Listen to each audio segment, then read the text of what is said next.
Você já parou para pensar por que existe um salmo na Bíblia que descreve um reino tão perfeito, tão justo, tão abundante que parece impossível? Um reino onde não há pobres, não há injustiça, não há opressão e a paz se estende de geração em geração? Hoje vamos mergulhar em uma das profecias mais esquecidas e ao mesmo tempo mais poderosas das Escrituras, o Salmo 72. E o que você vai descobrir não é apenas poesia antiga, mas uma revelação que atravessa 3.000 anos de história e aponta diretamente para o momento em que você vive agora. Antes de começarmos, deixe-me ler este salmo completo para você, porque cada palavra carrega um peso profético extraordinário. Ó Deus, dá ao rei os teus juízos e a tua justiça ao filho do rei. Ele julgará o teu povo com justiça e os teus pobres com equidade. Os montes trarão paz ao povo e os outeiros com justiça.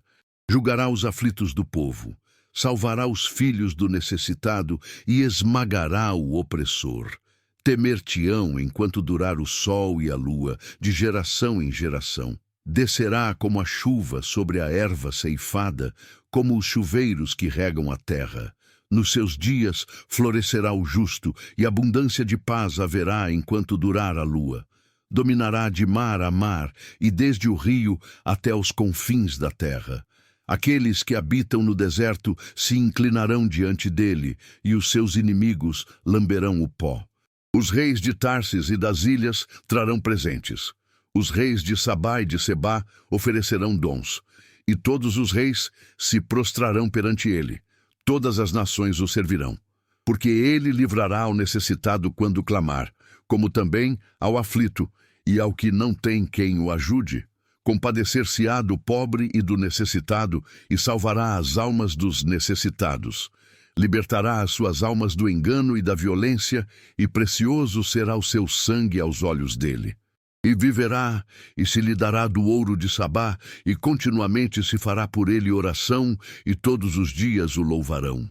Haverá um punhado de trigo em terra sobre as cabeças dos montes, o seu fruto se abalará como o Líbano, e os da cidade florescerão como a erva da terra. O seu nome permanecerá eternamente, o seu nome se irá propagando enquanto o sol durar, e os homens serão abençoados nele. Todas as nações lhe chamarão bem-aventurado. Bendito seja o Senhor Deus, o Deus de Israel, que só Ele faz maravilhas. E bendito seja para sempre o seu nome glorioso, e encha-se toda a terra da sua glória. Amém e amém. Agora, respire fundo, porque o que você acabou de ouvir não é apenas um salmo. É uma janela para o futuro que Deus planejou desde antes da fundação do mundo. Para entendermos isso profundamente, precisamos voltar no tempo e entender quem escreveu, quando escreveu e por que estas palavras carregam um peso profético tão extraordinário. O título deste salmo nos diz algo fascinante: de Salomão, ou para Salomão. Especialistas em hebraico antigo explicam que a preposição hebraica le pode significar tanto de quanto para. Isso nos leva a duas possibilidades igualmente poderosas. A primeira é que foi escrito pelo próprio rei Davi para seu filho Salomão, quando estava prestes a passar o trono. Historiadores datam este período por volta do ano 970 a.C., um momento crucial na história de Israel. A segunda possibilidade é que foi escrito pelo próprio Salomão como uma oração e reconhecimento de que seu reino era apenas uma sombra de algo muito maior que viria. Arqueólogos que estudam o período davídico-salomônico descobriram que Jerusalém, naquela época, ocupava uma área de aproximadamente 50 hectares, uma cidade pequena comparada aos padrões atuais, mas que se tornaria o centro espiritual de toda a humanidade. As escavações na cidade de Davi revelaram estruturas monumentais do período, confirmando que realmente houve um reino unificado e próspero. Mas aqui está o mistério. Por mais glorioso que tenha sido o reino de Salomão, ele nunca alcançou o que este salmo descreve. Salomão dominou vastas regiões, sim, mas não de mar a mar, e não até aos confins da terra. Seu reino, por mais justo que tentasse ser, ainda tinha pobres, ainda tinha opressão, e certamente não durou enquanto durar o sol e a lua. Para aquele povo, vivendo sob a monarquia recém-estabelecida, estas palavras eram ao mesmo tempo uma bênção e um enigma. Eles acabavam de sair de séculos de instabilidade tribal. Haviam conquistado Jerusalém, construído um reino unificado, mas sabiam que algo ainda faltava. Antropólogos culturais que estudam o Antigo Oriente Próximo explicam que as sociedades daquela época viviam em constante tensão entre o ideal de um rei perfeito e a realidade de governantes imperfeitos. Textos mesopotâmicos contemporâneos, como os códigos de Hammurabi e as crônicas assírias, mostram que todas as civilizações sonhavam com um governante perfeitamente justo. A diferença é que Israel não estava sonhando com um ideal filosófico, estava profetizando uma realidade que Deus mesmo estabeleceria. Vamos agora descer fundo nas palavras hebraicas, que revelam camadas de significado que transformam nossa compreensão. Quando o salmista diz, dá ao rei os teus juízos, a palavra hebraica para juízos é mishpatim, que vem da raiz shapat, significando não apenas julgar, mas governar com discernimento divino, estabelecer ordem cósmica, restaurar o que está quebrado. No contexto da época, um rei que possuía mishpatim divinos era alguém que não apenas aplicava leis, mas personificava a própria justiça de Deus. Isso era revolucionário porque todos os reis ao redor governavam pela força, pela tradição, pelo poder militar. Este rei governaria com a mente de Deus. A frase descerá como a chuva sobre a erva ceifada usa a palavra hebraica gezes, que significa literalmente grama recém-cortada, vulnerável, necessitada de renovação. Agricultores do Oriente Próximo sabiam que depois da ceifa, quando a terra estava exposta e árida, a primeira chuva determinava se haveria nova colheita. Geólogos que estudam os padrões climáticos da antiga Palestina explicam que a região dependia de duas estações chuvosas: as chuvas temporãs em outubro-novembro e as chuvas serôdias em março-abril. A sobrevivência dependia dessas chuvas. Quando o salmista compara o rei à chuva sobre grama cortada, está dizendo que este governante trará renovação exatamente quando tudo parece perdido. Restauração quando a alma está vulnerável e exposta. Agora, olhe para esta frase extraordinária. Dominará de mar a mar e desde o rio até os confins da terra. A expressão hebraica miam ad yam literalmente significa de mar a mar. Geógrafos bíblicos explicam que isso poderia se referir do mar Mediterrâneo ao Mar Morto, uma distância de aproximadamente 110 quilômetros. Mas o contexto deixa claro que não se trata de geografia limitada. A frase, até aos confins da terra, usa o termo hebraico apsei eretz, significando os limites extremos, as fronteiras do mundo conhecido e desconhecido. Salomão controlou aproximadamente 80 mil quilômetros quadrados. O Império Romano, no seu auge, controlou 5 milhões de quilômetros quadrados, mas este rei dominará toda a terra. Isso não é hipérbole poética, é profecia literal sobre um reino sem fronteiras geográficas ou temporais. A menção de Tarsis, Sabá e Sebá é especialmente fascinante para historiadores. Tarsis, geralmente identificada com a região da Tartessos, na Espanha antiga, ficava a aproximadamente 4.500 quilômetros de Jerusalém, uma jornada marítima de meses. Sabá, correspondente ao atual Iêmen, ficava a aproximadamente 2.400 quilômetros ao sul. Sebá, possivelmente na Etiópia, ou Sudão, representava as regiões mais remotas conhecidas na época. Para um israelita do século X a.C., ouvir que reis desses lugares distantes trariam presentes era imaginar o impossível. Era como se Deus estivesse dizendo: este reino alcançará lugares que vocês nem conseguem imaginar. Mas aqui está onde a revelação se torna absolutamente transformadora, e arqueólogos modernos ficaram impressionados com isso. Durante séculos, estudiosos debateram se este salmo era sobre Salomão ou sobre o Messias. A resposta é: ambos e muito mais. Salomão foi um tipo, uma sombra, um prenúncio profético. Historiadores documentaram que sábios de nações distantes realmente vieram visitar Salomão como a rainha de Sabá.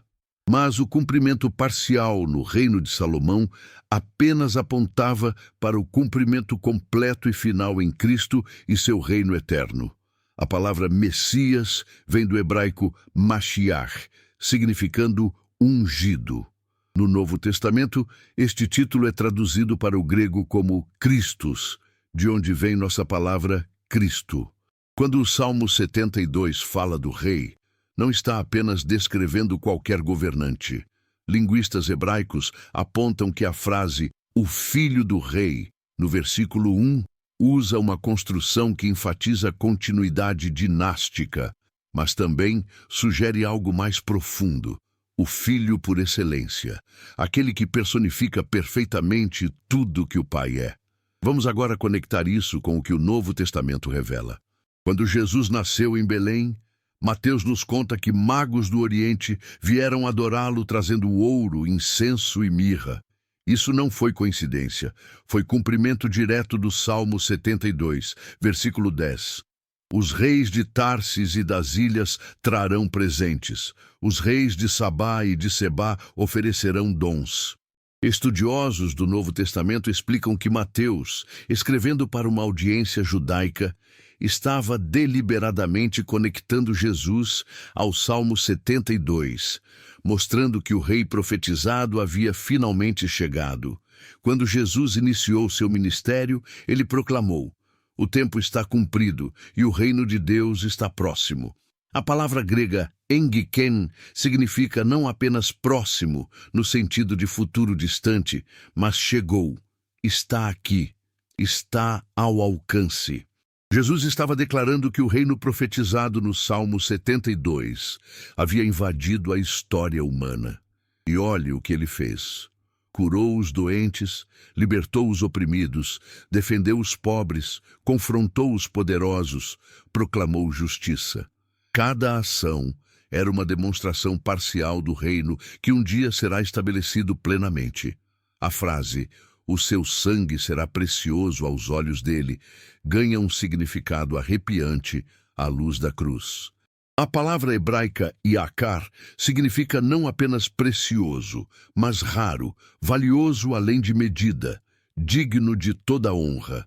Para uma sociedade onde sangue humano era frequentemente derramado em guerras, opressão e injustiça, dizer que o sangue seria precioso aos olhos do rei era revolucionário. E então, Jesus veio e deu seu próprio sangue precioso para redimir toda a humanidade. O rei não apenas valoriza o sangue dos seus súditos, ele derrama seu próprio sangue por eles. Teólogos bíblicos que estudam escatologia explicam que o Salmo 72 descreve 3 fases do reino de Cristo. Primeiro, o reino inaugurado quando Jesus veio e proclamou as boas novas, estabelecendo sua autoridade sobre pecado, morte e Satanás. Segundo, o reino presente agora, onde todos que se submetem a Cristo experimentam sua justiça, paz e transformação, mesmo vivendo em um mundo ainda quebrado. Terceiro, o reino consumado que virá quando Cristo retornar, quando cada promessa deste salmo será cumprida literal e completamente. Aqui está o que mais impressiona quando conectamos verdade espiritual com realidade atual. Você está vivendo no período do reino presente. Cristo já domina, já reina, já governa, mas ainda não em sua plenitude visível. É como quando o sol nasce. Tecnicamente já é dia, mas ainda leva tempo para a luz dissipar completamente a escuridão. A promessa do Salmo 72 é que o sol está nascendo e a escuridão tem data de validade. Pense na promessa. Haverá um punhado de trigo em terra sobre as cabeças dos montes. Engenheiros agrônomos explicam que trigo normalmente cresce em vales férteis, não no topo das montanhas onde o solo é pobre e o vento forte, mas no reino de Cristo, até os lugares mais improváveis se tornarão produtivos. Espiritualmente, isso significa que não importa quão árida seja sua vida, quão impossível pareça sua situação, quão estéril seu coração se sinta, quando Cristo reina, até o topo da montanha produz colheita abundante. A frase, os homens serão abençoados nele, usa o verbo hebraico barak no modo reflexivo, significando que as pessoas encontrarão bênção ao se identificarem com este rei, ao colocarem seu nome nele, ao viverem sob sua autoridade. Isso cumpre a promessa feita a Abraão em Gênesis, capítulo 12, versículo 3. Em ti serão benditas todas as famílias da terra. Especialistas em Antigo Testamento mostram que toda a narrativa bíblica é sobre como Deus cumpriria essa promessa. E o Salmo 72 revela o mecanismo, através de um rei que reinará com justiça perfeita, estabelecendo um reino onde todos os povos serão abençoados. Agora, como isso se aplica à sua vida hoje? De 3 formas profundamente práticas e transformadoras. Primeira, reconheça que você vive sob a autoridade deste rei agora. Cristo não está esperando para começar a reinar. Ele já reina. Sua vida não é caos aleatório. É parte de um reino ordenado pelo rei mais justo que já existiu. Quando você enfrenta injustiça, lembre-se. Seu rei a vê e está trabalhando para corrigi-la. Quando você se sente insignificante, lembre-se. Seu sangue é precioso aos olhos dele. Quando você luta com escassez, lembre-se. No reino de Cristo, até montanhas produzem colheita. Segunda, viva como cidadão do reino agora. O Salmo 72 não é apenas sobre o que Cristo fará. É sobre como seus seguidores devem viver. Se Cristo defende o pobre, você defende o pobre. Se Cristo esmaga a opressão, você confronta a opressão onde a encontra. Se Cristo traz justiça, você trabalha por justiça em sua esfera de influência. Antropólogos sociais que estudam movimentos de transformação explicam que mudanças massivas começam com indivíduos vivendo segundo valores diferentes. Quando você vive como cidadão do reino de Cristo, você se torna agente de transformação onde quer que esteja. Terceira, aguarde com esperança confiante a manifestação plena deste reino. O Novo Testamento termina com uma oração. Ora vem, Senhor Jesus. Isso não é escapismo. É antecipar o dia quando cada palavra do Salmo 72 será realidade visível. Quando não haverá mais lágrimas, dor, morte ou injustiça. Quando o conhecimento da glória de Deus cobrirá a terra como as águas cobrem o mar. Quando todos os joelhos se dobrarão e toda língua confessará que Jesus Cristo é Senhor. Geólogos que estudam a formação da Terra estimam que nosso planeta tem aproximadamente 4,5 bilhões de anos. A humanidade existe há 200 mil anos. Jesus veio há 2.000 anos, mas o reino que ele estabeleceu durará enquanto durar o Sol e a Lua, ou seja, para sempre. Astrofísicos calculam que o Sol tem combustível para mais 5 bilhões de anos. Mas o reino de Cristo transcenderá até isso. Será eterno porque é governado por um rei eterno. Aqui está a revelação final que muda tudo. Este salmo termina com uma doxologia extraordinária. Bendito seja o Senhor Deus, o Deus de Israel, que só Ele faz maravilhas. E bendito seja para sempre o seu nome glorioso, e encha-se toda a terra da sua glória. Amém e amém. O duplo amém não é redundância. É confirmação absoluta. Na cultura judaica, dizer amém uma vez significa concordância. Dizer duas vezes significa certeza inabalável, verdade sobre a qual você apostaria sua vida. O salmista está dizendo: tudo o que acabei de descrever acontecerá com certeza absoluta, porque o Deus que promete é o Deus que cumpre, o Deus que faz maravilhas que nenhum outro pode fazer. E quando isso acontecer, toda a terra estará cheia de sua glória. A palavra hebraica kavod significa glória, mas também peso, substância, realidade tangível. Não será apenas conhecimento abstrato de Deus, será experiência vivida, realidade inescapável, presença manifesta. Se esta revelação tocou seu coração, se você percebeu que há um rei que reina com justiça perfeita e você pode viver sob sua autoridade agora, então sua resposta deve ser submissão alegre e antecipação confiante. Submeta-se ao rei hoje. Confesse Jesus como Senhor, viva como cidadão do seu reino e aguarde com esperança o dia quando tudo que o Salmo 72 prometeu será visível em toda a terra. Que a paz do Senhor Jesus Cristo, que ultrapassa todo entendimento, guarde seu coração e sua mente. Que você experimente hoje o governo justo e misericordioso do Rei dos Reis. Que sua vida reflita as realidades do reino eterno. E que você viva cada dia com a esperança confiante de que o reino que começou com um bebê em Belém será consumado quando ele retornar em glória. Em nome do Senhor Jesus, para a glória de Deus Pai, que seu reino venha e sua vontade seja feita na sua vida como é feita no céu. Amém e amém.